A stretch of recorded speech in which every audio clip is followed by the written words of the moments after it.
Welcome, everyone, to the Tethys Shipyards. Waiting orders. I am Takeshi Yamato, the Yardmaster, joining our host, the Housecoat Gamer. Yo. In our most recent upload video, the Missouri-Class, we mentioned the Ulysses-Class. We technically already developed that and had recorded that, but it somehow disappeared from Ron's list. So, we are doing that in an emergency upload, episode, which will be uploaded as soon as it is done. So, Ulysses, the Federation battleship design which preceded the Missouri. Classified technically as a Dreadnought. Yep. The Ulysses was specifically designed to do one thing. Replace the Federation class, who, while we've also done a refit version of it, long live Orion Pirates Plus, Yep.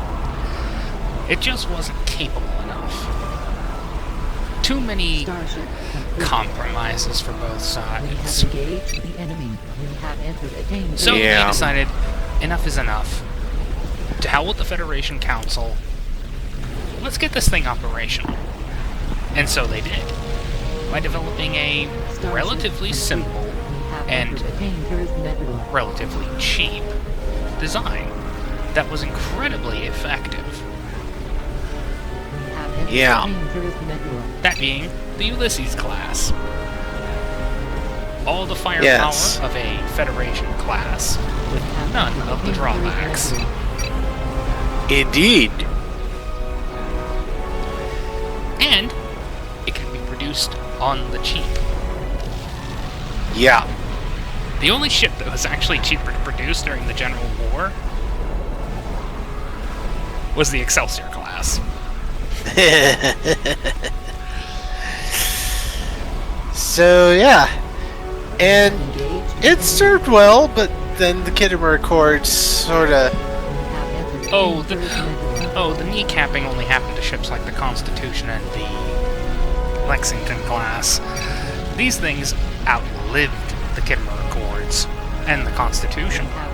Because they were cheap, they were effective, and in the case of the subclass, the Belknap, they were still effective because they had the Red Death torpedo. Oh, they had the Belknap... Oh. The Belknap had plasma torps. Nice. Yeah, there was one minor issue, though. The Treaty of Algernon.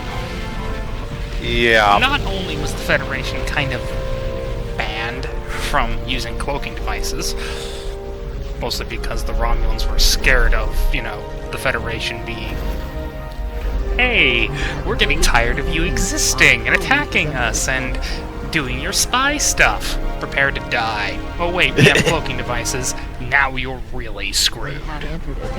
Yeah. So the Romulans insisted and went, you don't get cloaking devices, and you sure as hell don't get plasma torpedoes. Gotcha. Of course, the utility of the Ulysses was kind of put in question thanks to, well... Where is she? Ah, there she is. The Excelsior-Class, which, well, it was cheap, lighter, and you could produce more of them. Yeah. No kidding, how many freaking registry codes does this ship have? Quite a few. I think it even goes up into the 60,000s. Yeah, that's just how numerous and cheap this was to build, Yeah. Standing by. It was decided it was more cost-effective to just keep pumping out the Excelsior instead of, well, the Ulysses. That said, the Ulysses would continue in production until finally replaced by the Ambassador-Class. Right. Of course, by the 2330s, it was just decided, you know what, there's no point. We're going to be replacing all these with ambassadors, which were then subsequently replaced in that role by the Galaxy-Class. Yeah, according to Star Trek Adventures, this was partly because the technologies for the ambassador were coming up so quickly that it was basically self-obsoleting itself. Which brings up a minor problem with the Ulysses. Yeah. It was a victim of the same thing. The technologies being developed for it were just becoming too much for it. Yeah, pretty much. Of course, Yeah. there were also arms limitations to take into account. Yeah. Of course, by the time the Borg came around, that kind of became irrelevant. Yeah, so old space frames started coming back into use. See the Constitution-Class. A ship that, you know, was kind of, hey, Klingons, we're demanding that you retire these things because we really don't like them. Yeah. And, we, like the Missouri, we probably saw a few Ulysses during the Dominion War. Though they probably didn't fare quite as well, simply because the Missouri has so many guns. And this thing, I think they tried to revive it during the Dominion War. It just didn't do as well. Mostly thanks to that split neck. It's a little too thin compared to the one attached to its spiritual successor. After all, Ulysses was the father of Odysseus. Yup. Alrighty, so now to the stat block. We gave this thing an entered service date of 2284. And as for systems values, it has comms 8, computers 8, engines 8, sensors 7, structure 9, weapons 9. Department values, it has a point in each in command, con, and security. It's a command ship and packs a lot of boom, but it's also decently agile. And it's a scale 5 starship.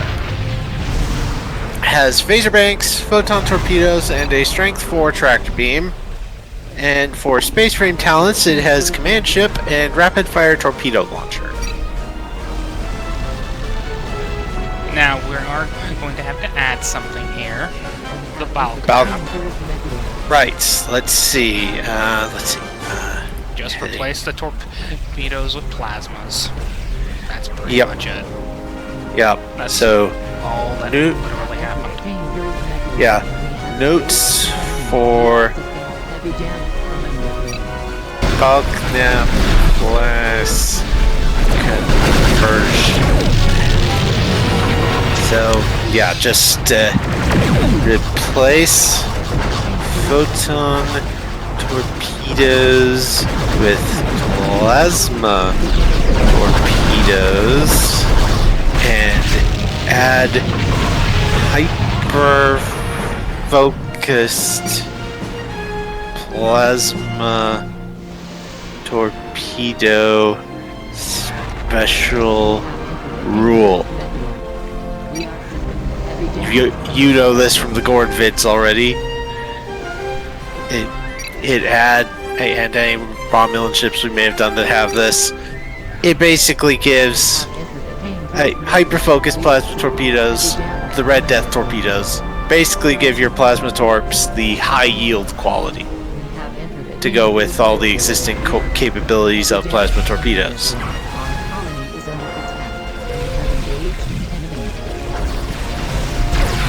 So yeah, that is the Ulysses and its variant to the bulk map.